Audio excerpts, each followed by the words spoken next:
का करियर बर्बाद ना करे। हम लोग के पास तो 10,000 कुछ ही सीट था, उसमें वो सब भी घुस गया और हम लोग कितना फाइट कर पाएंगे। ये गुहार है आरआरबी एनटीपीसी के छात्रों की। जब से सीबीटी 1 के रिजल्ट जारी हुए हैं, तब से कई छात्र जिन्होंने ये एग्जाम दिया वो असंतुष्ट हैं और लगातार रेलवे को अपने मन की बात बताने की कोशिश कर रहे हैं। हालांकि रेलवे ने जवाब तो दिया, लेकिन वो जवाब भी छात्रों को काफी कागजी लगा। दरअसल छात्रों का कहना है कि हर पोस्ट हर लेवल के हिसाब से अलग कट ऑफ के बजाय एक कॉमन कट ऑफ निकाली जानी चाहिए थी। इसके अलावा स्टूडेंट्स कह रहे हैं कि 20 गुना कैंडिडेट सिलेक्ट करने का सरकारी वादा तभी सही माना जाता अगर सिलेक्ट किए हुए सभी कैंडिडेट्स यूनिक कैंडिडेट होते, क्योंकि अंत में एक कैंडिडेट एक ही जगह पर पोस्ट होगा, ना कि 2 या 4। चलिए सुनाते हैं आपको छात्रों के मन की बात। मेरा नंबर 72.5 है और रांची बोर्ड का मिनिमम कट ऑफ 72.7 है, यानी सिर्फ 0.2 मार्क्स के कारण मुझे आरआरबी एनटीपीसी सीबीटी 2 के लिए वंचित कर दिया गया। यदि रेलवे अपने कहे अनुसार अपने सीट का 20 गुना रिजल्ट देता, यानी सीट टोटल 35,281 था, उसका 20 गुना यानी सिर्फ 7 लाख से ऊपर स्टूडेंट को सीबीटी 2 के लिए अलाउ करता, जैसा उन्होंने पहले बोला था, तो हम सब उसमें शामिल होते। रेलवे बोर्ड ने 7 लाख स्टूडेंट को क्वालिफाई ना करके एक ही स्टूडेंट को 5 लेवल में क्वालिफाई करके यानी उसे 7 लाख काउंट कर लिया। यानी सिर्फ स्टूडेंट जो है 2 से 3 लाख ही हैं, उसे ही 7 लाख उन्होंने रिपीट कर करके काउंट कर लिया। इससे हम लोग सीबीटी 2 के लिए वंचित हो जा रहे हैं। इसलिए प्लीज हम रेल मंत्रालय और आदरणीय रेल मंत्री अश्विनी वैष्णव से विनम्र निवेदन करते हैं, कृपया हम लोगों को दूसरे फेज में बैठने की अनुमति प्रदान करें। हम लोग सर कोई अभी नौकरी नहीं मांग रहे, सिर्फ दूसरा फेज के एग्जाम में बैठने की अनुमति मांग रहे हैं। यदि उसमें कुछ ज्यादा खर्च आ रहा है तो हम लोग से फिर से पेमेंट भी ले लिया जाए, हम लोग पेमेंट देने के लिए भी तैयार हैं, बट प्लीज हम लोग का 3 साल का करियर बर्बाद ना करें। अब रिजल्ट जब दिया है 22 में, तो एक तो ही खराब काम क्या, नॉर्मलाइजेशन में किसी को 10 नंबर दे दिया है, किसी को 20 नंबर दिया है, किसी को 4 नंबर कम कर दिया है। ये तो पहली बात है। दूसरी बात ये है कि जो भी बच्चा 2019 में फॉर्म भरा था, वो बच्चा अब तक में ग्रेजुएशन कंप्लीट कर लिया है। सबका सब लगभग ग्रेजुएशन कंप्लीट कर लिया है। इसीलिए अब इसको ऐसा कट ऑफ जारी कर देना चाहिए, एक जनरल सा कट ऑफ, कि सभी बच्चा को एक ही तरह से मतलब कट ऑफ निकाल के सभी बच्चा को सब पोस्ट मिलना चाहिए, सब पोस्ट के लिए एलिजिबल कर देना चाहिए। जैसे एक यूपीएससी में होता है कि अगर कोई बच्चा मतलब क्वालिफाई कर लेता है तो उसको पोस्ट प्रीफरेंस के आधार पर दे दिया जाता है, मतलब उसके मार्क के आधार पर उसको सब पोस्ट दे दिया जाता है। इसी तरह से रेलवे को भी अब यही करना चाहिए कि सभी बच्चे को पास कर देना चाहिए सीबीटी 1, जो भी क्वालिफाई हो रहा है एक जनरल कट ऑफ निकाल करके। आपको बता दें कि छात्रों की रेलवे से नाराजगी पुरानी है, वो भी 3 साल पुरानी। जी हाँ, 3 साल पहले 2019 में रेलवे ने न सिर्फ आरआरबी एनटीपीसी में 35,000 से ज्यादा भर्तियां निकाली, बल्कि आरआरबी ग्रुप डी के लिए भी 1 लाख से ज्यादा वैकेंसी निकाली थी। जहां ग्रुप डी का तो अभी एग्जाम ही नहीं हुआ है, वहां एनटीपीसी का एग्जाम लटक के काफी समय बाद हुआ और रिजल्ट अब जाकर 2022 में आया है। और बता दें ये प्रक्रिया अभी भी पूरी नहीं हुई है, क्योंकि इसके बाद सीबीटी 2 का एग्जाम होना है। उसके बाद typing skill test, computer based aptitude test, फिर डॉक्यूमेंट वेरिफिकेशन और उसके बाद फाइनली भर्ती का समय आता है। अब आप अंदाजा लगा लीजिए कि कब जाकर इन्हें वो नौकरियां मिलेंगी जिसका नोटिफिकेशन 2019 में निकला था। वैसे 2019 से याद आया कि इसी साल में लोकसभा चुनाव भी हुए थे, तो क्या ये भर्तियां सिर्फ एक चुनावी मजाक था या वोटरों को लुभाने का एक तरीका? बेरोजगारी के खिलाफ आवाज उठाने वाले युवा हल्ला बोल के राष्ट्रीय अध्यक्ष अनुपम ने इस पर क्या कहा, सुनिए। 2019 के लोकसभा चुनाव से पहले जब देश भर में ये बेरोजगारी के कारण सरकार को काफी घेरा जाने लगा, तो उसके बाद फरवरी 2019 में मतलब लोकसभा चुनाव से ठीक पहले मोदी सरकार ने ये कहा कि अकेले रेलवे के माध्यम से अगले 2 साल में 4 लाख नौकरियां दी जाएंगी।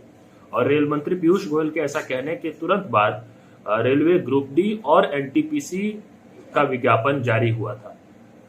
इन 2 विज्ञापनों में ही 2,42,00,000 कैंडिडेट्स ने अप्लाई किया। समझिए कितनी बड़ी संख्या है। एनटीपीसी जो है, जो नॉन टेक्निकल पॉपुलर कैटेगरी है रेलवे के लिए, जिसमें station master, booking clerk, goods guard, जो अब नाम बदल दिया गया है, ट्रेन मैनेजर कर दिया गया है, ऐसे कई पदों के लिए भर्ती होनी थी, 35,000 से ज्यादा पदों के लिए। और एक लंबा समय बीत जाने के बाद भी, लोकसभा चुनाव से ठीक पहले तो भर्ती निकाल दी गई, लेकिन जैसे ही चुनाव हुए, परिणाम आया, सरकार बनी, तो फिर सरकार भूल गई और उन परीक्षाओं को करवाने का कुछ अता पता ही नहीं था, तारीखों का भी पता नहीं। कहने को तो रेलवे कह सकती है कि हमने 20 गुना सिलेक्ट कर लिया, लेकिन अगर हम यूनिक कैंडिडेट्स की बात करें तो वो संख्या काफी कम है, वो 20 गुना नहीं है। अब यही है जो असली आक्रोश का कारण है। अभ्यर्थियों का ये कहना है कि 20 गुना यूनिक कैंडिडेट्स को सिलेक्ट किया जाए।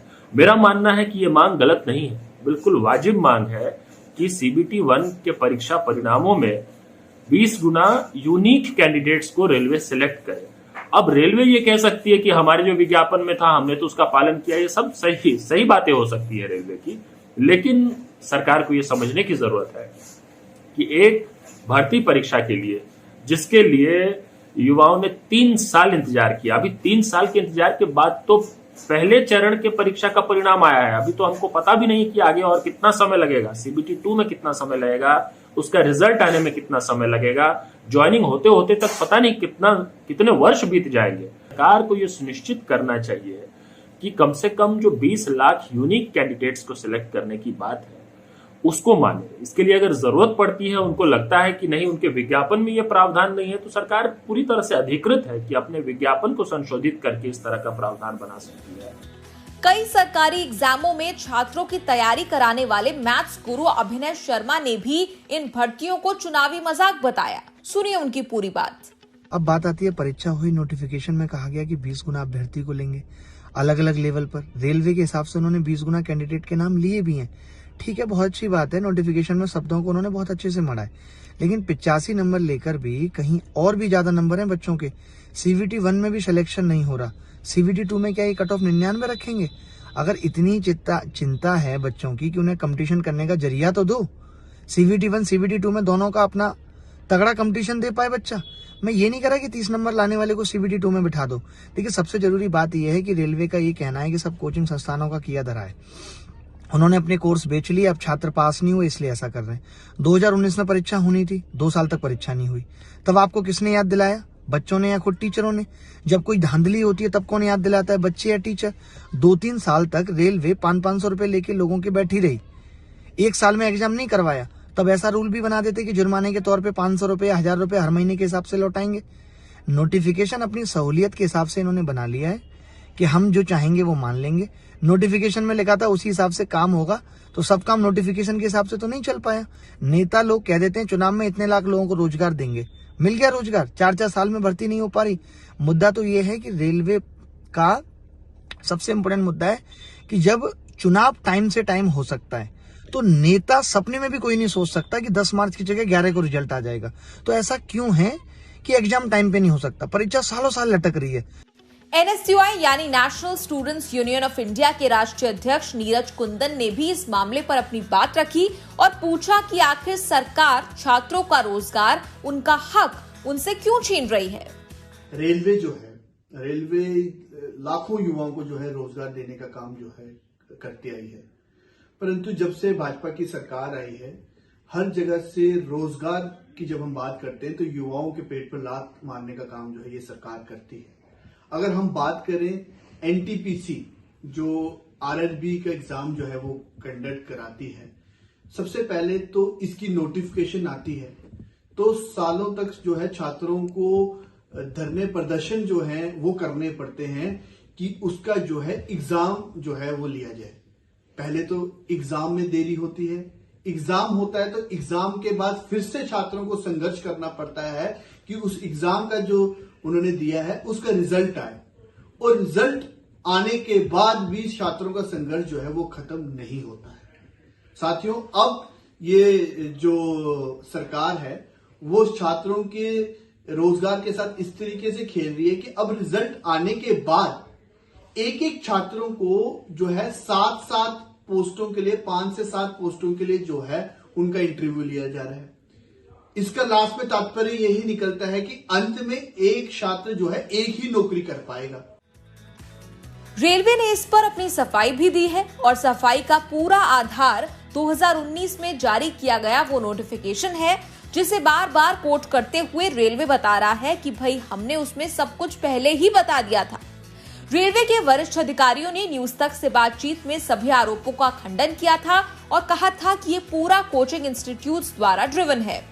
अब इस सबके बीच में कोई फंस रहा है तो वो है छात्र, जिनमें से कईयों ने तो अपनी प्राइवेट नौकरियां छोड़कर सरकारी जॉब की तैयारी की थी, लेकिन अंत में हाई कट ऑफ और 20 गुना ज्यादा वाले वादे ने कर दिया खेला।